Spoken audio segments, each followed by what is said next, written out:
Bah, c'est bon à prendre, on était venu pour prendre 3 points. Après, vu la physionomie du match et cette ouverture du score qu'on offre un petit peu à l'adversaire, on avait eu le mérite de ne pas se désunir et de revenir avant la mi-temps. Après, en deuxième mi-temps, sans avoir non plus d'énormes occasions, je pense qu'on avait quand même la main mise sur le match. Donc non, l'objectif, c'est quand on joue un match, c'est de prendre 3 points. Donc c'est un point de plus, mais c'est pas suffisant. Et maintenant, il faut vraiment faire tourner le compteur avec des victoires.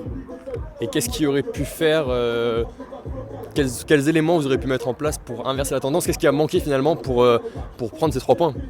Bah, je vous dis, je pense que le fait d'avoir concédé la marque sur une paire de balles encore au milieu, ça nous a mis en difficulté parce qu'après il faut revenir, il faut se découvrir.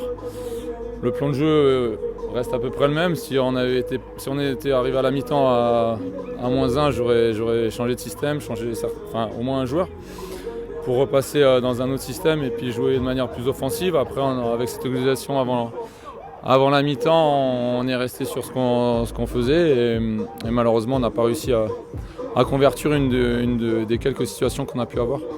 Et on voit qu'il y a un réel engouement autour de cette équipe de Thionville. On l'a vu la semaine dernière, ou le week-end dernier, avec 1248 spectateurs à Guentrange. Pour vous, c'est important ce soutien du public? Oui, c'est pas nouveau pour nous parce qu'on l'avait déjà fortement ressenti l'année dernière en championnat contre Annecy à la maison, où je pense que c'était vraiment le match où il y avait le plus d'ambiance malgré la pluie. Après, sans parler de Marseille, mais aujourd'hui on sait que Thionville est dans une dynamique positive. Nous, on doit être à la hauteur des investissements qui sont faits par la ville, par le club, et vite se construire en équipe, gagner des matchs, gagner des points et puis rester dans une partie du classement intéressante pour faire vibrer justement les gens, leur donner des émotions et du spectacle. Je pense que le match contre Chambly était intéressant. J'espère qu'on récupérera vite notre tribune parce que ça aussi, ça ne contribue pas à ce que l'ambiance se fasse. Mais on sait qu'on a du monde derrière nous et on doit être les garants de ce soutien et on doit être à la hauteur de ce que les gens attendent de nous. Le prochain match est face à l'US Chantilly, le week-end prochain. Comment vous allez aborder la rencontre?